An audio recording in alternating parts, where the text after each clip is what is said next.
and then press go.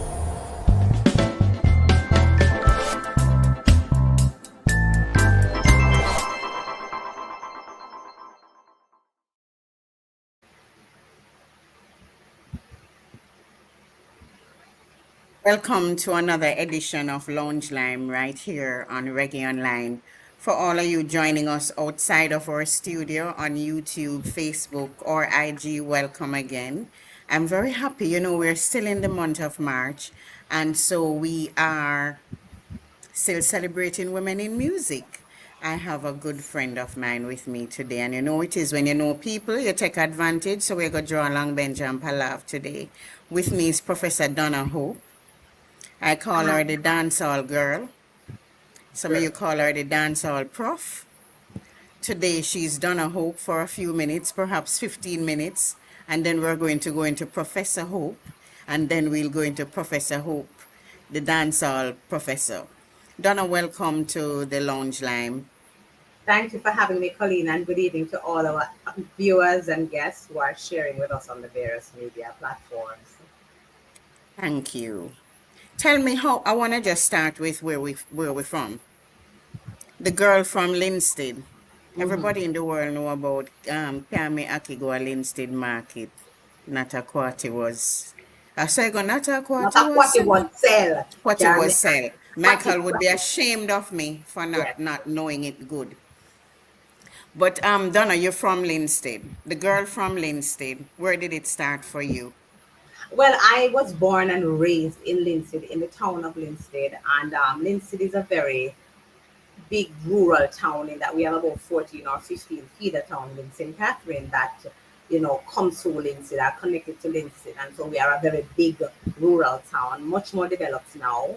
I was raised on Gillette Street, East Avenue, Rosemount, Commodore, those areas. Attended Linstead all age school then now, Olympic primary and junior high, Mr. Kid Basic School, got a government scholarship to St. Jago High, and really had a very interesting journey because I was considered to be a very bright child. So I was always interested in like the arts, the culture, when did all the drama things at school, speech things on stage, wrote my poems, my first poems at Lindsay All Age School.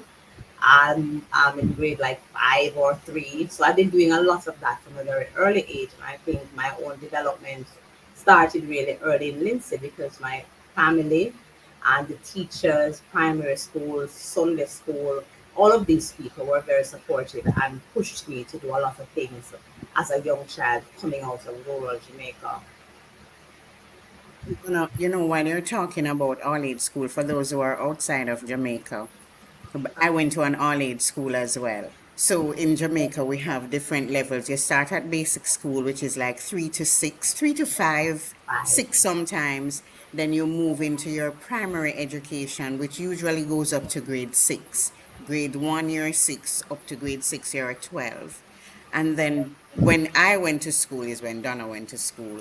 We had all age school, so at that time we didn't have the junior secondary yet. So Bye. students who did not leave for traditional high schools would kind of just go straight into grade Like grade sevens, 7, eight, 8, and 9 9, at the yes. same school. So that was the all age before Because they transferred to high school. So that's what she means when she says all age. Did you stop at grade 6 or you went up to grade 9? I actually they helped. Well, I skipped school, skipped grade, so I skipped grade 3, went to grade 5.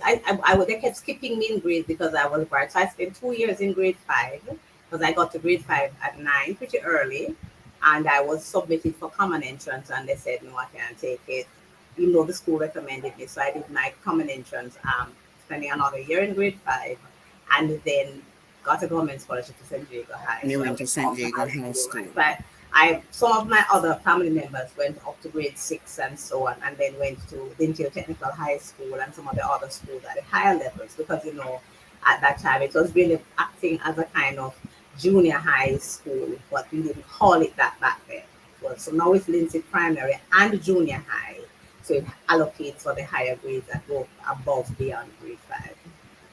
I'm gonna go in Jamaica. We also have what we call Jamaica Cultural Development Commission, which is a JCDC. Did Yes. you ever enter any of those competitions Of in course, primary we had school? to enter speech. We had to do speech. I used to do the speech competition, so we used to do the You did the drama. choral speaking, cause We me did, did love choral no, speaking, we you did know. it. What I did was because I was all since I was like 2 or 3 at basic school, they kept sticking you on stage so people could frighten you to death that you could speak. So I did like the speech things, and I did some of that at high school as well. But I did Spanish. We were doing the Spanish festival at San Diego.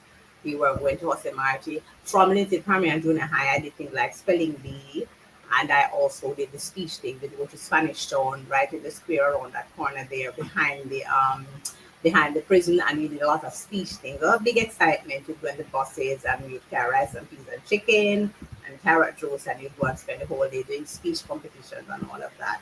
Very exciting. So we were given the full gamut of the Jamaican experience, the cultural experience, and taking part in our rich Jamaican heritage at these schools.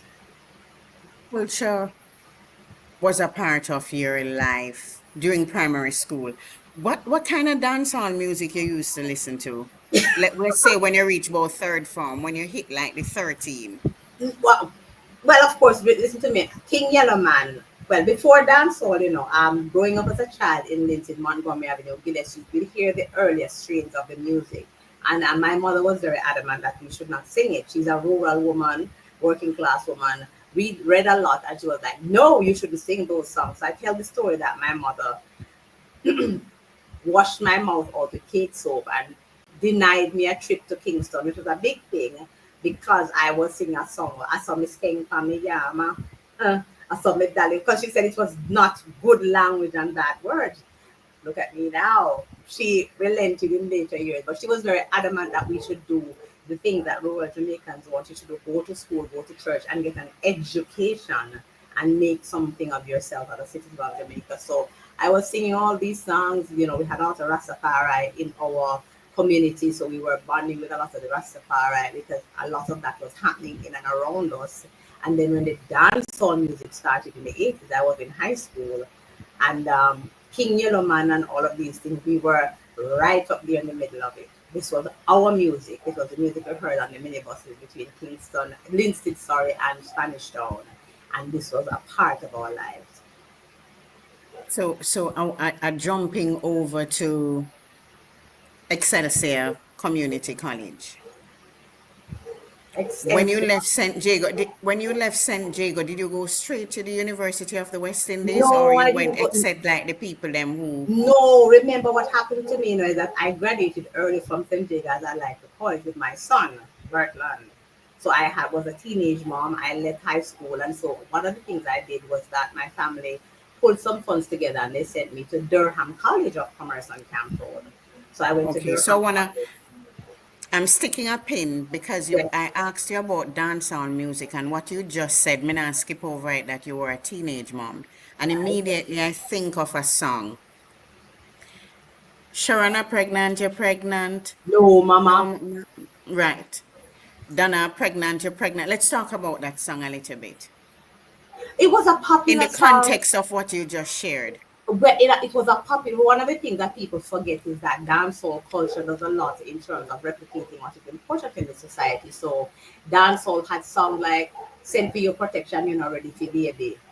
Two is better than too many. Yes, no go around and get a lot of baby. And See? because dancehall in my era and still in this era was very caught up with what was popular, not just on the ground with people, but also in the public domain. So we had the Two is Better Than Too Many campaign, and that was a part of dancehall culture, telling people to protect themselves, telling people to be aware of things like teenage pregnancy, telling people to protect themselves from HIV, AIDS, condoms. Did a lot of that because we grew up in an era when they were pushing condoms a lot and pushing contraception a lot.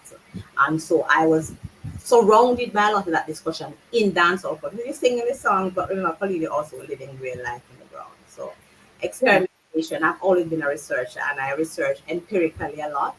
So I was researching empirically as a teenager, wanting to find out about other things in life. And voila, Donna, are pregnant, you're pregnant. Yes, mama. But that never stopped you. No, I think though, and I always acknowledge it. My mother, God rest her soul, very supportive woman, even in with all of the struggles she faced and all that we faced. She was adamant that as a government scholar, because I got a government scholarship to high school, and that was a very prized thing at that time, even though it came with very little resources. She Yes. was adamant. No, them time I never get any money with government scholarship. It was very limited. Nothing compared to even what it is now. But it was an important part of your whole, profile. And she was adamant that I must continue my education. She was adamant that this should not stop me. And she was adamant that I would not turn into this dreaded thing she called a baby mother. Because for my mother, a baby mother was not just a type you took onto yourself, it was a kind of identity that people would label onto you and it would change the trajectory of your life. She never had the language to explain it that way, but she was clear that she didn't want me to be called a baby mother because she would change my life and I would become this woman who would be having a lot of babies and not develop into the woman that she wanted me to be. She would sit and speak with So me true. about it. She was serious. Okay, Donna. You know, I think I may have met you on campus in undergrad. Were you undergrad or you were a little ahead of me? Probably I'm just not by a sure. year. Hmm. So why media and communications? Honestly, when I was growing up, I remember if you're bright and you're in the country, you're either going to be a lawyer or a doctor. And when they said doctor, they meant a medical doctor. So I went to St. Jago High and I'm going to be a medical doctor. So I have a background doing Latin, chemistry, biology, physics, add maths, these kind of stuff. I was really good at them. I loved chemistry and biology and Latin because we had to learn Latin because it was going to lay the foundation for all of the things we do in medicine. And so I have a strong background in those areas. But when I returned to school after Bertrand, I went to Durham College. I went and did secretarial studies because it was an easy and quick way to get a job. You need to work. And so I went into that area. And then because of that, I got an idea. I began to look around at, the different types of careers that were there and began to recognize that I had an affinity for different things. So it wasn't because I worked at a law firm, two law firms as a legal secretary, wasn't my trajectory. Legal studies is excellent. I would do well at it, but it wasn't my area because it also locks you in different areas and reduces your ability to be out there, sharing knowledge in particular ways. So you have to do a lot of work, grinding work behind the scenes. And then I was introduced to looking at what other people were doing. So by the time I got my subjects together after their working, going to evening classes, came up to the University of the West Indies. And remember, no, I always tell this story, I was going to do economics because I done A level econ and loved the whole social, the social aspect of it. And that was what I came Skip on over. campus Tell me to do. what were your A level subjects? I have history, I have econ, um, I didn't have English, but I had econ. That was an important. And for me, economics was where I met people like Karl Marx, but also Adam Smith, Ricardo. And I learned more about the social side of economics, the history, a lot of the history. And I have history, right? I have European history. So I did a lot of those areas and I wanted to do something that made you more connected to the social side of things, sociological responsibilities. Economics called out to me because of the social side of it. So when I went on campus to apply for econ, I recognized that econ had a very math, strong math component, calculus, and these were not my areas. So I did not. You get, I went over to Karl if Marx. I ever tell you the joke of my econ trip in sixth form. You So heard I it? did econ. I love econ at lower six. But to be honest, by the time I reach upper six, me never like econ no more. So every time we have econ, me go to the nursery room, go sleep. I loved econ, but the And math take is me is a econ lot of money and go math. buy clothes. It's a lot of this. The thing about econ is that people who are in economics are people who are have to do a lot of calculations and plot a lot of variables, not just looking at the social side of it. But I was taught about the social side of it, and I still am. But now being in like my areas, cultural studies and media allows me to bond and to, look at those areas. Gender, those are the more social areas. But I was very interested in econ and I still have some of my econ books. That has helped me to understand Marxist theories quite a lot more That's than true. Yes. Um, so you went to UE for econ. You ended up where? Karima. Well, I ended up in the Faculty of Humanities because this is where my interest led me, and so I ended up at Caribbean School of Media and Communication now. It was Caribbean Institute of Media and Communication when I went, and I did a So first. say you're real bright for true, cause them time they have to real bright and real aware to get into Carmack. You remember Yeah, the test? remember That dreaded test where everybody have to do? Professor Abby Brown, rest in peace, one of my mentors. We had a test, and I remember being told that the test was not about being bright. The test was really about having a knowledge of the Being Caribbean aware. and being aware of general, it's like a general knowledge, but a lot of it about the Caribbean. That was a Mm-hmm. test that many persons dreaded, but they had to keep the numbers within a certain amount because at that time, Carmack could not, you know, everyone couldn't really get access to Carmack because they were limited resources. And we also had a diploma program there. So at Carmack, I met a lot of people who were very senior in media who had come in through the diploma program and to get their, to get their academic qualification at the tertiary level. And I also met a lot of people, younger people coming from high school and elsewhere who were coming in. So it was a rich experience, very rich. It was. And it's Reggae Online, so I know most of our viewers are waiting to hear us Let's go get the reggae, into yeah, the music part. the music parts. So, and outside of the parts, the songs that you like, I know we know about Yellow Man. I want to talk about women in music a little bit with you, Yes. Donna. And perhaps before we get to women in music, let me talk about dance hall as a physical space. Mm-hmm. And you growing up in Linstead, did you ever go to a dance hall in the Of Linstead? course, Like you get to go by permission or your teeth way? the rule, no, no, no, no. Even though I was a teenager, the rule was I didn't get to go anywhere much until I was 20. My mother was very kind, very strict. So when I finished Durham, I started working when I was 20. I mean, did a few things before, but I officially started working when I was 20. And then I was able to go all over the place. So I was going to parties at Club Jamaican, Queen Street in Lindsay. Lindsay people, very popular club. And I got to dancehall was our thing at that time. Dancehall, it was dancehall. I would go to Reggae Sun Splash. I started to be able to go to a lot of events and activities, and that is when you found that you could bond with the music more, and the music was speaking. It was the soundtrack of our lives at that time. That's what dancehall was for many young people. So when I see young people today, being involved in the music portal, I know why they are so caught up. It's the soundtrack of the lives you're living at the time. So we were very caught up with the songs and with the people coming out in the music, Lady Saws, Lady G, Patra, these very people were listening to the music and really Shelly Thunder, sometime a month again.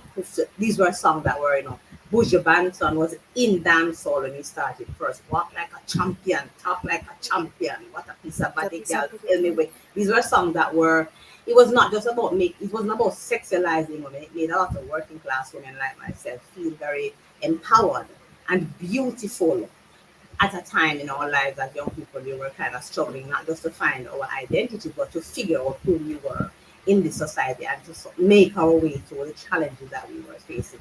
So the music provided a lot of backgrounding to a lot of the issues that we were going through, and as well provided entertainment on a Saturday night. You always find somewhere to go to ease the stresses, to hang out with your friends, to bond with people, and to listen to the various songs and watch the selectors spinning the music. And just it was very cathartic as well. Very, very, Yeah. very important. It was also a time when dancehall was a very rhythm culture. Everybody ride the same rhythm. So you have pepper seed, you have, so I remember pepper seed well Tax because, rhythm. We the uh, original the- like tax rhythm, big rhythm, yeah. and then the big acts will sing on it. So after a while, we would know the songs that are coming. When you listen radio, you knew When you what listen, was coming. yes. Yes, so like when they're playing As a rhythm, we know the songs that are following each other on the rhythm. Yes. I want to ask, so we, and most of what we're referring to for those younger ones online, because I know Donna has a lot of students, 90s dancehall is the thing. I still think is the best dancehall. 90s Um, dancehall is the golden era of dancehall music. That's what we I call like the it. qualification, and tell me why you qualify it as Because in golden era 90s of dancehall is dancehall. when many high points were hit. We had two Reggae Grammy Awards, Shabba Ranks 1991 and 1990. A lot of the artists hit stratospheric moments in dancehall culture, not just locally, but regionally and internationally. A lot of the Mhm. groups came out. The solidification of dancehall as a music form and culture occurred in the 1990s, and it is from there that everything else followed. The fashion was at the highest point, the dancing, everything came together in the 1990s, and it's still the golden era. And a lot of people look back at it with nostalgia, even as we move forward. And many things came together at that time. The biggest rhythms, the producers, the promoters, the events. We had a lot more events. Sting started in '83, but then solidified all the events, the activities. That was the era when they hit stratospheric points, and we recognize it as such. How about Dancehall Queen? When was Dancehall Queen competition started? Can you recall? Remember that again was in the remember. I'm trying to remember the exact date because I remember the event at the Cactus nightclub where Carlene and the girls had that first competition. Again, a lot of these things took place in the 1990s. The first dancehall queen competition was held in Montego officially in 1999 after the launch of the Dancehall Queen movie in 1997 at Carib Cinema. So a lot of things were happening. The coalescing of a lot of the elements that we recognize as dancehall happened in the 1990s. So many of the movie was really coming out of the culture of the dancehall where Carlene and Pinky and the crew and all the other women were showcasing this dancehall ethos. So again, everything is happening in the 90s to In the build everything up 90s. to a very high point. And then from that, we have the satellites and the replicas and the new forms that have come forward into the 2024 and beyond. If we were to go back to where you started about your mother and her own perceptions of what slackness and dancehall was and what she attempted to shield you from by sending you to church, and you look at Dancehall Queen and what was glorified at that time between the fashion, the hair, the batty rider shorts, the skin out, the all of those things. If you were to look at that, how would you, what would you say to a classroom of students about what that specific competition and that specific period did for women?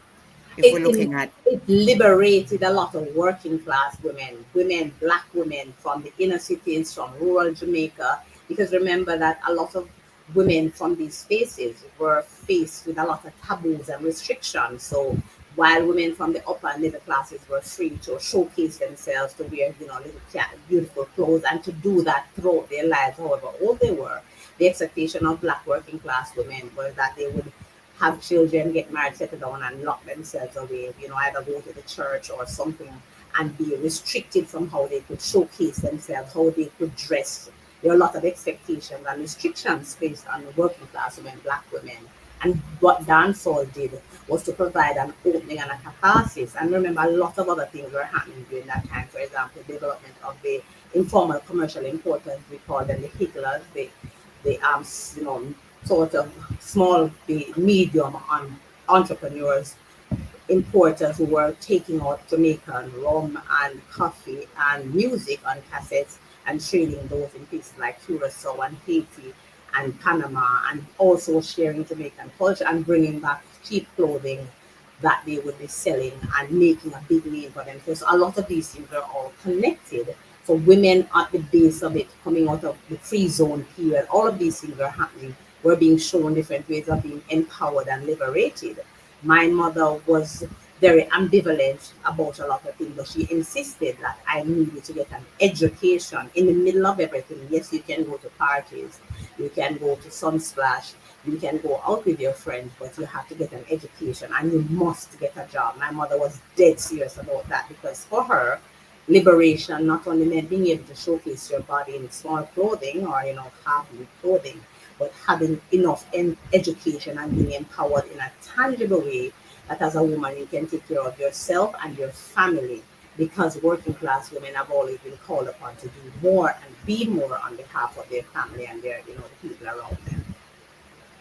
you shift a lot to working class women, Donna. Yes. But frankly, I don't know how many working class women are in the dancer, in as much as the music may liberate them or may make them feel differently. When you go to a dancehall session, when you go weddy, what the one downtown used to name where we used to go? Which one is The that? big Lucky one. Pasa Friday, Pasa. Pasa Pasa Pasa. Pasa, you remember Pasa Pasa? What do What you it mean when you is? say working class women? What do you think? I mean, I'm talking about the So socioeconomic levels of people. no, I get Uh that. huh. So I'm just saying the women, the set of women who are going in the dance hall. And let me recall something that happened. I think Mataron, we used to have Mm-hmm. Bossy Tuesdays. You remember Bossy Bossy Tuesdays Tudor near is still Lyndhurst Road? going on. It's still Oh, it going still on. goes on. I Mm-hmm. remember going to a Bossy Tuesday, and Mataron is a master on the mic in terms of getting people to do odd things. And I remember he called out the women to come up and show who is Buff Bay. There's a song. You can't tell me. And he called out, and the women actually modeled. And after they modeled, they one woman won a TV, and that picture of her with the TV walking down the street on top of her head, no help, always stays with me. And so I just wanted you to share a little bit about that space, what you see with your research eye when you go in that space. But and that those activities in dancehall culture, those are working class women, those are poor women, women from inner cities or from rural Jamaica, who a lot of times when they go to the dance hall at night is also an economic space for them, Coleen and viewers, because they are able to earn. So many of them are there. Either they're selling, food, they're selling, snacks, they're selling other items, or they are promoting items on behalf of whether a brand name, or they are doing the dances. I remember when a lot of the women dance, they are given money for the dancing, and they are recognized, they're given opportunities to tour, and there are also prizes that are given away at a lot of these events in that way for people who the best dancer, or if they have some giveaways, then they'd ask, and you say, show, the stiffest breast. I'm not sure they do that one anymore. The buff day, who can go on the head top. So women are given opportunities and rewards based on the prowess that they would be able to show. And people go to dances, and they'll tell you, a lot of girls who go there as dancers, they go there to work because it's an economic space, and they're able to earn a living. And it happens as well for the men, the male dancers, the artists, people go there, money pull-ups happen. So there's a lot of opportunities for that kind of economic space, to be opened up, and also for visibility promotion and signaling to people who have an interest in your craft, in your style, in your fashion, that you are able to be booked for other. A lot of people have gained a lot of resources from being at a lot of the events that we see unfolding during the week in the dance hall. And give thanks. I want to move to because at the time we have, we could talk forever because I actually have human interest Hmm. in this particular interview with you, but at the same time, I want to cover some of the things that you've been studying over the years as a researcher. And so I want to go to your PhD. I'm jumping to PhD. You could probably quickly say what the master's was in, but for the PhD, your thesis, that focus, and your first book is what I want to talk about a little bit. Well, my first book and my master's of philosophy in political science are co-joined. So really, I started doing a lot of work Mhm. on dancehall culture when I was doing what was called a master's of philosophy in political science in the Department of Government at UA, because many times when people do that MPhil, they upgrade it to a PhD. I decided to end it as an MPhil for a variety of reasons. But that MPhil became my first book. It is my that it started off as an MPhil thesis in a dancehall, the anti-hegemonic debates in dancehall culture. That was what it was supposed to look at, how dancehall was challenging the status quo and recreating like power structures for the people who are coming from the underclasses. But when I started doing the work, I had to do a lot of empirical work. So I was going to Skateland and going to parties and going to Tasha Nail Studio, where the dancehall women like the Angel were getting their nails done. So I'm putting on acrylic nails, and people know me now don't wear nails. I put on acrylic nails. So I was deep in the research and going to and interviewing a lot of people, like Jack Saward at that time, the biggest videographer, going all over the place. and it suggested to me that perhaps I should change the focus of the study. So it ended up being called Inner the Dancehall, Popular Culture and the Politics of Identity in Jamaica. So it's a political science study, actually my first piece of research. And I wanted to look at what were the kind of political dynamics at work, class. So I was looking at social class, I was looking at gender dynamics, and it was a very big piece of study. And for me, it changed the way I looked at Jamaican culture and the dancehall and reggae as well, because I had to do a lot of work looking at what was happening in the music form that came before to position dancehall culture. So I ended it as a Master's of Philosophy in Political Science, and I went to the US on a Fulbright scholarship to do a PhD in Cultural Studies, because Cultural Studies gives you a little more leeway to widen and to tease out more different kinds of areas. Okay, so let's go back. In the dancehall, repeat for me. In the dancehall, popular culture and what? And the politics of identity in Jamaica. That's my first book, and it comes from my Master's of Philosophy in Political Science.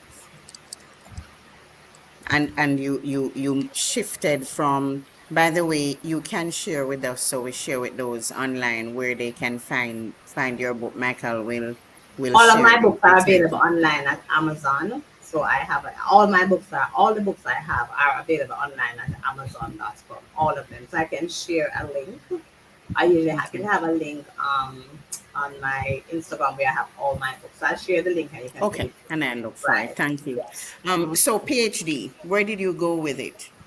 Well, one of the things I found when I did my first piece of work in the dancehall was that dancehall had a lot of gendered conversation, not just feminists, because Caroline Cooper had done a lot of work, Professor Cooper, Professor Emerita, around the feminist aspect. She was the one who had done a major piece of work on that. But I found that dancehall was very masculinist, big, big, big, big, big masculinist debates. And so I realized that a lot of what was happening was about men trying to understand what they were doing as men. So it was not just about challenging women, it was men who were looking at the society around them and trying to find wiggle room to stand on their legs and coming up with these debates about the women's wombs, women's vaginas, women's bodies become important platforms. So I wanted to do more work on that. So the Fulbright scholarship took me to George Mason University in the US. I was in Virginia in Fairfax, and I got time now to grind down more and look at gender inside of dancehall culture and really gender in Jamaica. Hmm. So Yes. you've now taken us to the old question I asked when I shifted to where you did your master's. Women Mm-hmm. in music. Women in music I find curiously interesting. And in as much as you're a researcher, I think that you're close enough to a lot of us who are in the music industry, whether as artists or behind the scenes people. Yes. When you're delivering a course, I'm thinking about how I want to ask you. When you're delivering a course on women in music, what are you looking for? What are you sharing with your students specifically? One of the things I shared my students a lot, because you have different women, different groups of women in the different music genres. And so we look from the beginning coming forward how women participate in or are positioned inside of the music. So you have different kinds of women who are who have opportunities. And one of the things that comes up a lot is that in the earlier eras of Jamaican music, fewer women had the power of mind. The word sound power. More women were supporters. They were behind the scenes doing a lot of the work, the producers, the promoters, working with their significant others or family members to put them forward. The men put the men forward. And then as you come forward, then you find more women becoming visible. So we have, we talk about My Boy Lollipop a lot. But you had many other women in the scenario who were doing work, most who don't get as much recognition because their names are not out there. So today's world, we have more women coming out and they are being recognized for their own role in building up Jamaica's music. But in dancehall culture is where you find a whole, like the range of women and the activities that women were allowed access to expands, it explodes in dancehall culture. So they are out there, they're holding the mic, standing on the front of stages, they are promoters, they are producers, they are selectors, say DJs, they are dancers, they are models, they are dancehall queens, it's a whole range and it has expanded significantly because Hmm. things have changed in the culture and in the world. If we were to go to, when we started and you looked at the empowerment of women through some of the music we spoke about in the 90s, if you, Hmm. how has the representation of women over the years changed? Do you think it has evolved somewhat when you think of back then? There was a lot of, there was a Métis era where women were pitted against each other. There was also the time we spoke about earlier where women were celebrated and felt liberated. But Hmm. has that evolved or is the representation more or less the same? It has evolved a lot. And remember, the Métis era was mainly men pitting women against other women. So it's really Mhm. male, a lot of, the male deploying their own power through the bodies of women and to enhance their own masculinities. Now we have women who are deploying their own power on their own behalf and on behalf of other women. So we have people talking about equal rights, a play on Peter Tosh's music, yes, but also speaking about gendered politics inside of the bedroom that are very big. These are very big part of the lives of ordinary people. Who has domination, who has power, who has more rights. You have women talking about themselves as leaders, as entrepreneurs, as people who are, visible and own their bodies and are claiming space in a lot of different ways. So it has evolved significantly.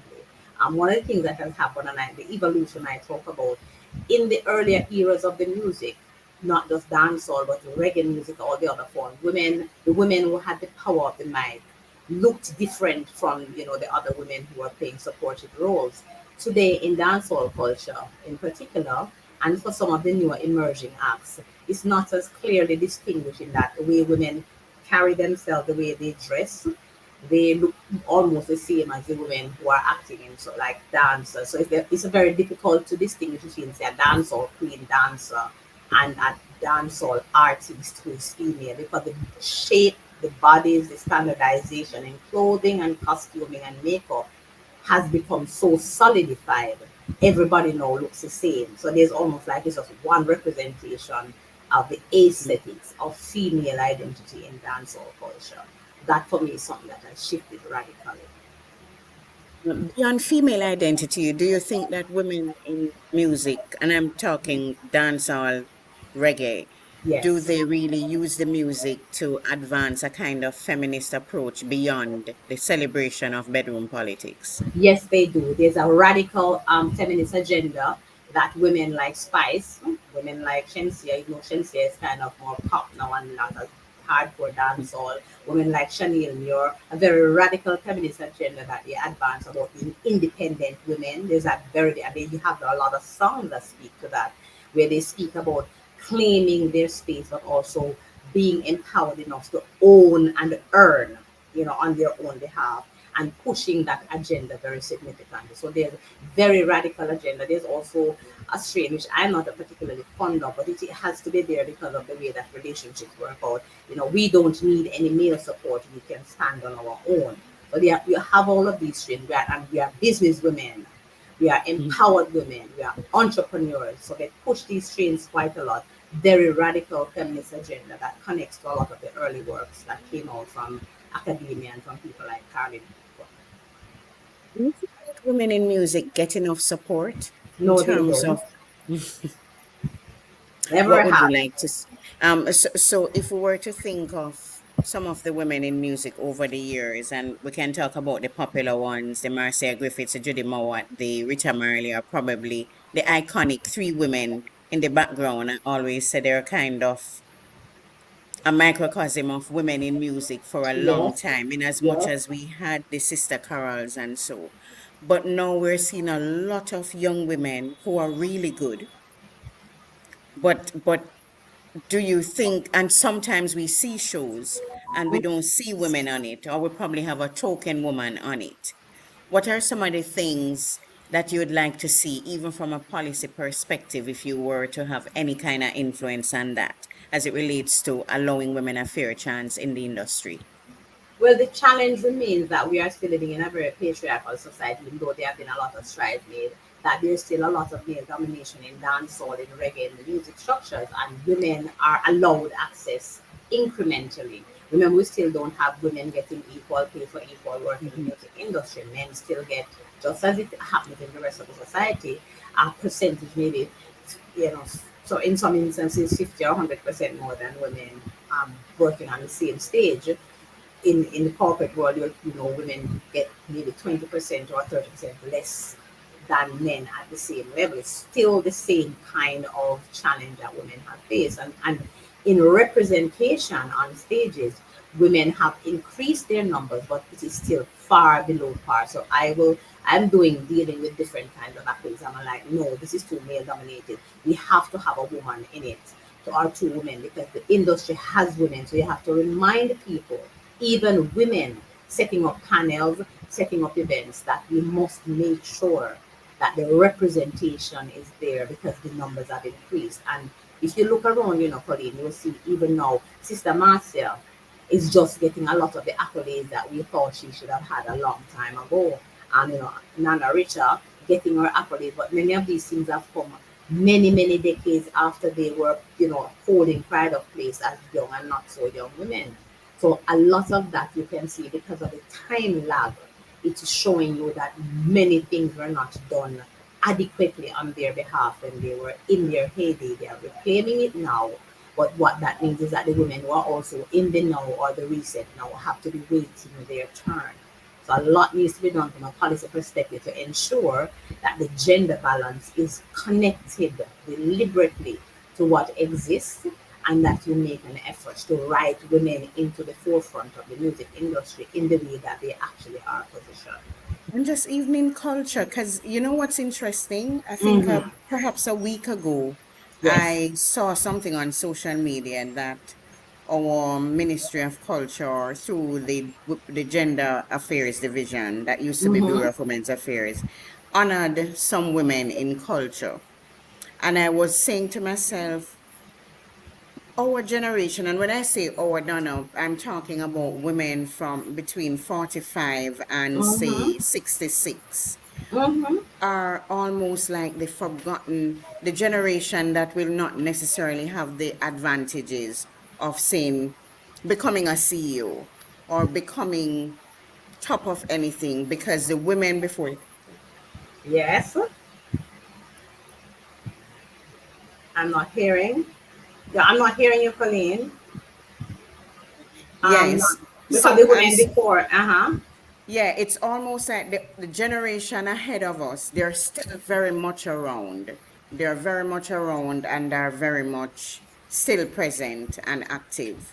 So, what do we do about that? Is there anything you think we can do Well, I to was a make it keynote more speaker. I inclusive? was a keynote speaker at that event. It was held last week Wednesday at the Pegasus. It was a Women's Day activity, but it had to be pushed forward because Women's Day was on a Saturday, and they were putting it together.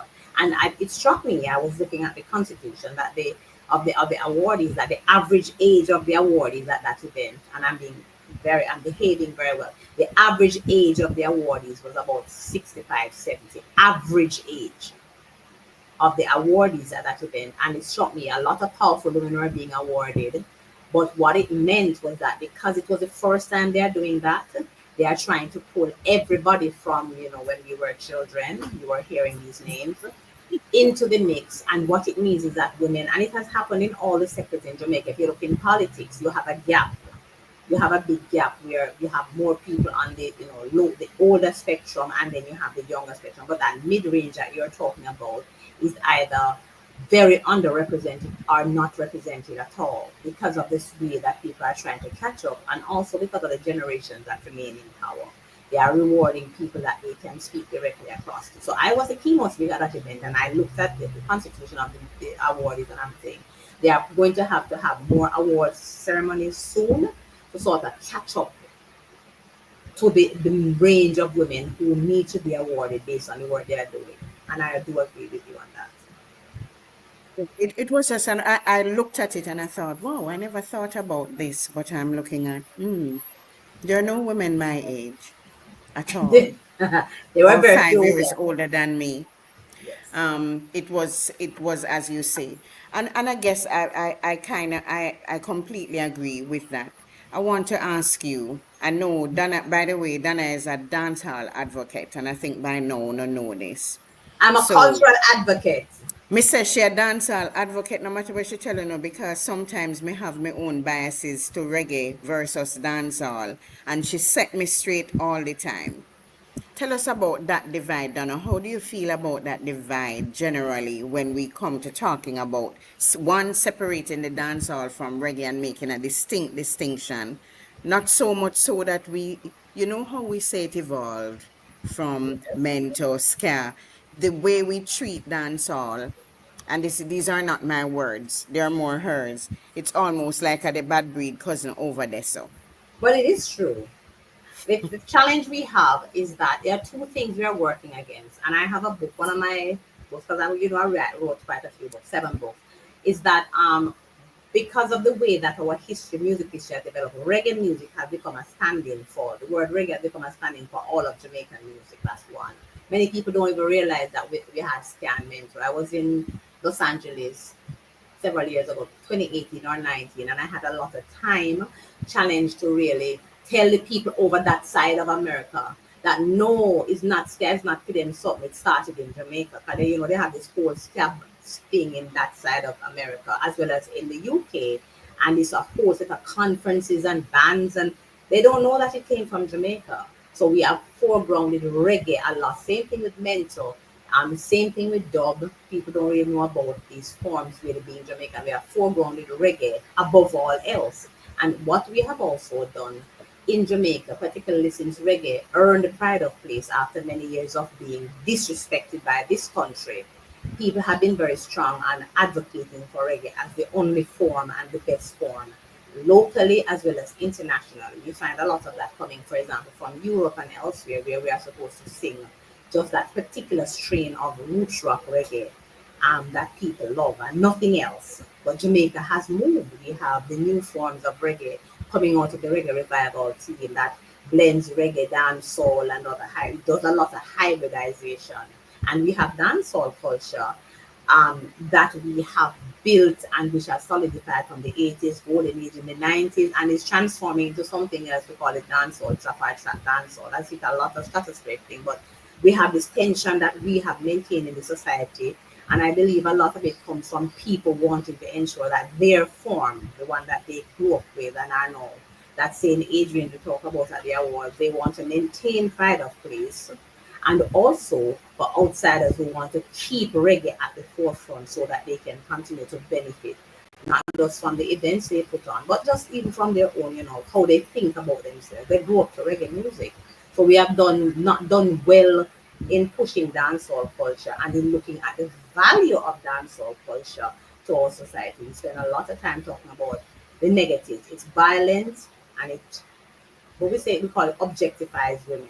And we do see nothing else about dancehall. My students over the years I've been at the university, since the Department of Government, and I was teaching them Bounty Killers, Anytime, and those songs, and speaking about what it was doing and saying to the society, have learned that inside of dancehall culture resides the songs against the pain and the protests against poverty, the challenges to the systemic violence, the desires for the good life in all of those money lyrics and celebrating of materialism. People are challenging and asking for the good life. They want the good life.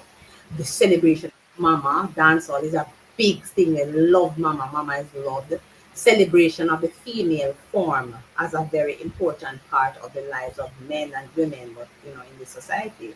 And just doing a lot of showcasing the value of the underclasses and the people who make up the bedrock of the society and the interest that they have and the desires that they have. So I've done a lot of work pushing for that and advocating for the value to be accorded to dancehall culture.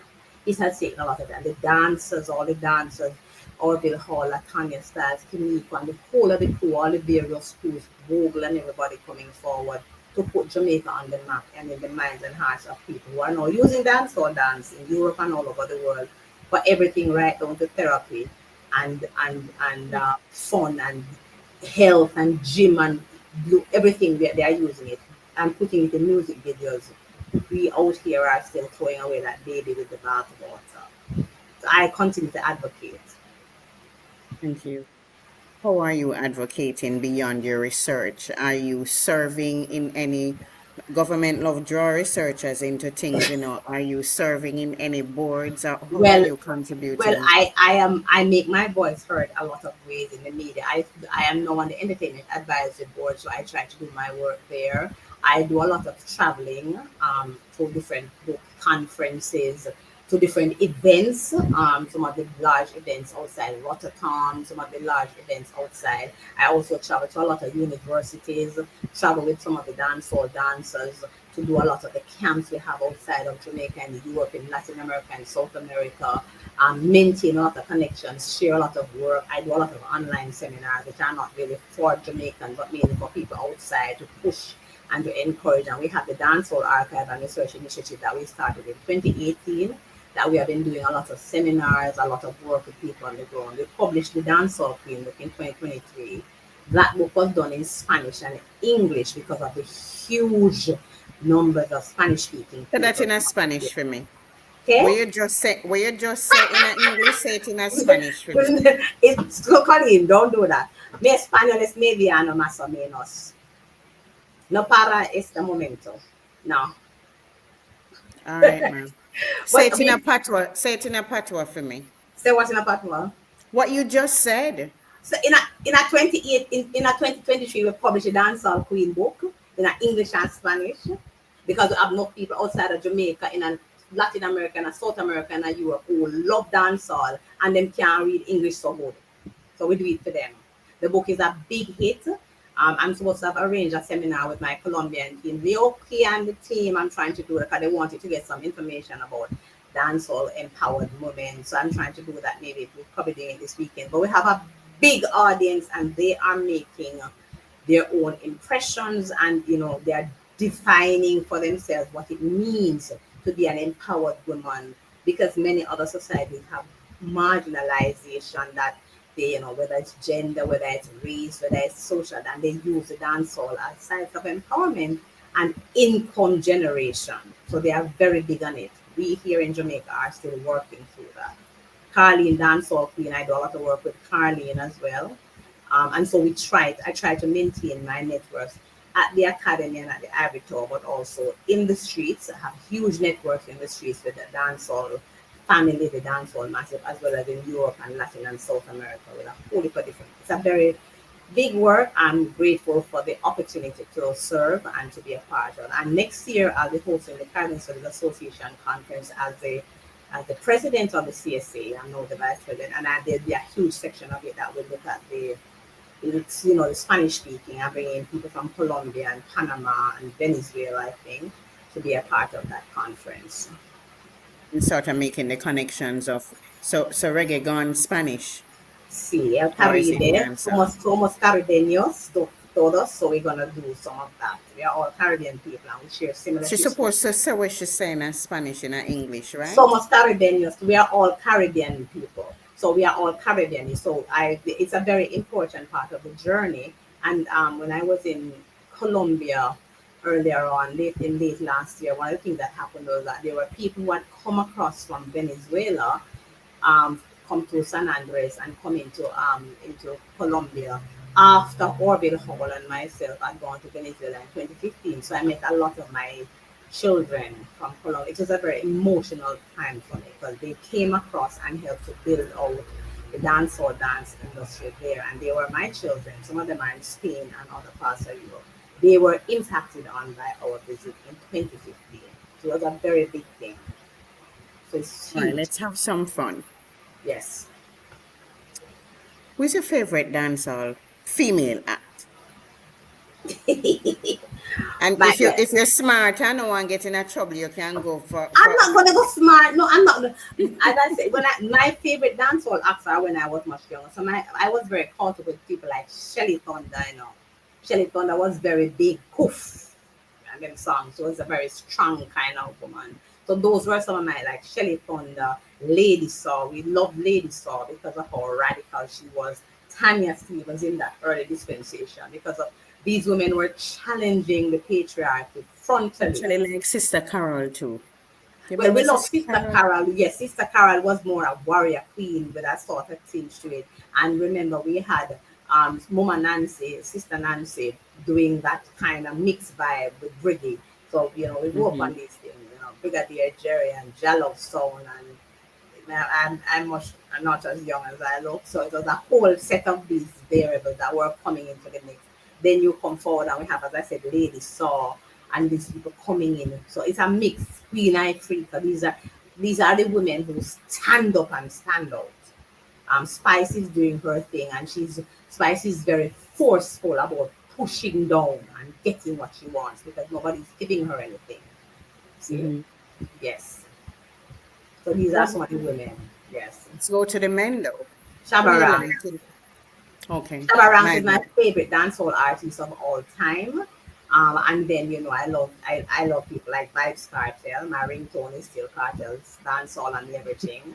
Very lyrical, very connected to the society at all levels, and you see his popularity has not waned even though he was incarcerated. I love some of the younger ones. They have these turn of phrases, Briscoe, Jamal. You have a lot of these younger guys coming out with the new songs. So I love a lot of those people. 450, the young ones are very powerful. Skeng with the whopper Is energy. that a Shabba behind you? Yes, there's a picture of You Shabba on the shifted your wall. head and I saw a There's Shabba. a picture of Shabba on one side and Cartel on the other, and Bob Marley is in front of me, a portrait that Roger Stephens took of him in 1977. I have a picture of Bob Marley, a photograph of him in front. This is my home office, has a lot of music things in it. So Shabba is on one side and Cartel is on one side, but it's blurred, so I don't see my office. But yes, this room is Well, full I can of see, musical things. actually, you shifted and I could see a little piece. So I said, oh, Yeah, she yeah. not, Oh she not yes, make oh up yeah. a This one, story. yeah. You Yeah, know, that's make up Shabba. a Yeah, man. story Shabba is on there, it. and the other one is that you can't see because it's blurred. It's Vibes Cartel, and then Bob Marley is there, and I have a lot of vinyl LPs. I try to show my students where we are coming from. So I have like Dennis Brown, Legend, and all of that. I have because the music is critical for us to understand who we are. Sometimes it bothers me that my Europeans who come from places like Poland, Czechoslovakia, Sweden, and they come to Jamaica, they know more about our music culture, You're not the studying it. dancehall, but than my beautiful students that I have, because How we do we live in fix it. that? Can We that be have fixed? because we are constantly creating, and as Michael is saying, we create and dash way. We create because we are constantly creating. We live in the farm and we are constantly creating. It's hard, but we have to keep on reminding our young people where the music comes from. It comes from the plantation with the drumming. It comes through and it mixes with the European sounds and the kaiser from Trinidad, and it turns into this mental thing. And we have to keep reminding them so they have a grounded sense of how important it is to their history. So we need to have a little text. I've always said a little book, Introduction to Jamaican. And very now, you can use in primary school and high school. You just show them some popular names, But and are they, students really interested in that kind of, we in the have way to the information is presented? we have to have a book. And while we can do the little podcasting off of it and this online thing, we always need to have. So we have the modules, and we have a book that drives it, and then we can do the online version. But remember, books outlast everything. When the social media sites crash, the presentation disappear, they draw the piece of book and it is still there. So I believe in having a book with modules, yes, Michael, presentations, and constantly remind our young people how important it is to our history, our culture, and how we are represented outside of Jamaica. I'm in Cuba in the middle of Parque Central in Havana Viejo, Old Havana, in the park with the men talking about baseball and all them stuff and sports. And they're asking me about Bob Marley and Usain Bolt in Spanish. They want, and then nowadays, they ask about Bob Marley, Vibes Cartel, and Usain. They do everywhere you go. Vibes Cartel, Bob Marley, Usain Bolt. They always ask you. Biggest Donna, thing that came out of Jamaica. thank you, Donna, for sharing some time. I don't think I have enough time. Michael, you have anything you want to ask her? Or are you Um, good to go? Send it to me. any questions from the audience? Thank you. I see Noel Cunningham, my booby Yeah. friend, Chef Cunningham. Oh, Chef Noel TV. Yeah, yeah. Short He Boss. no, Who he named sent a Short comment. Boss? He sent a comment And I know some of my students are here. I know Philip is here. Philip is working with me on many So, things. and encourage them. Reggae Online, we have quite a bit of events on the chat. We do the Lounge Lyme, which is what we do at least Uh-huh. twice per month. We also have the Talawa table. We have a book club. And then the truth is you can also go online to do a lot of courses in reggae. You There's have, a I think joke. Michael, should probably send some of the information because my students know that I share everything with them once I So get on the there. screen, for those Right. who are watching reggaeonline.com, and you will see the suite of courses that are offered, as well Mm-hmm. as the podcasts and so forth that are there for you to. The modules that come up. I'm reminding my students because the Dancehall archive, we have a book. We try to keep a curator list of the works, the bibliographies, the things that are available. And we also try to. I'm supposed to be having a thing with So Professor Donna, Hope. my last question to you I'm is, getting send you something so Michael can we're putting on a show. send that to Michael so he can share it. I, Those are my books. hello, we're still live, miss. Me don't, I don't talk know. to you yet. Uh-huh. Yes. So we're putting on a show. We're putting on one show, whether it's some for Sunsplash. Give me Mm-hmm. 5 artists that must be on it right now. Me no want a dead one, the ones who are around. Big up yourself, Connie. Artist, what if you're putting on a show? What kind of show? We're put on one dancehall event. Tell me Now, for some which age artists group? who, Depends on the age range. So you'd have to. I would want to see somebody like a Popcorn, Vibes Cartel, Jamal. Some of these younger artists, King, Spice. 'Cause you have to have our women, Chanel Muir. So some of these are the names that I would want to see. Some of these young people, Briscoe, 450. You have to bring some. These people carry, and that you see, you have to mix the demographics. If you're going for older people, who you put for me different. now? Shabara, Cause so no, because all you're right, a give younger chance. woman. No, Me we take. you'd want to have you know who you want, Leela Ike. When you You know, step some want people like Bujo and Capleton and yeah, that me want. you And want they to can just just come put and on do. But I um don't want, I want Buju before till Shiloh. With a little blend of, but people don't remember Buju before till Shiloh unless well, we that's why, introduce that's what them. I want. You mean you want all the art, you want some of the vintage ones that comes from the 90s. So you want Yes. Till Shiloh, you want Mr. Mention. That is No Mr. one That miss a is Mr. mention Mention. And you want Capleton before tour. before tour. Yeah, man, Yes. you want Thank you, him ma'am. before tour. That's what you want. And so you want Frisco K dress up, you want General B, you want Rounded, you want Ghost, you want some of those people. Give Those are the thanks. people that you want. That is my show. I will That is pay for your that. show. The other one is my show. But you can arrange it and then you'll get a good support because these people are not being catered to either. All right. Thank you so much, Donna, for sharing with us this evening. Thank you for I having me. Respect to my team was thank you joined. so much. I noticed they're there and they're talking. I Connie is cannot here see my too. Jermaine people. is here. I'm seeing, well, I can see Michael. Germaine, Michael is backstage. I can see him. I know you can't see him, but Michael Sean Harris is the founder of Reggae Online. And he's definitely my tech support because without him, I would not be able to do this. we have to So dig up thank you so Hi much. Antoinette, the daughter who made Oh, the big micro. up Kai. Yes.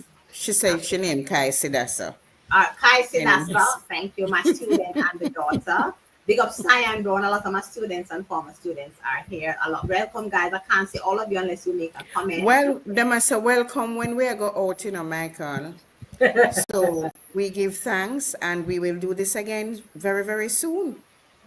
Okay, guys, and pay attention. See what we have to offer. Reggae Online, the Lounge, Lyme Lounge, and the virtual courses. You can share some of that and we will share it with the students. www.reggaeonline.com and you can see what they have to offer. Michael and Coleen are doing a lot of work and we support each other always. Thank you.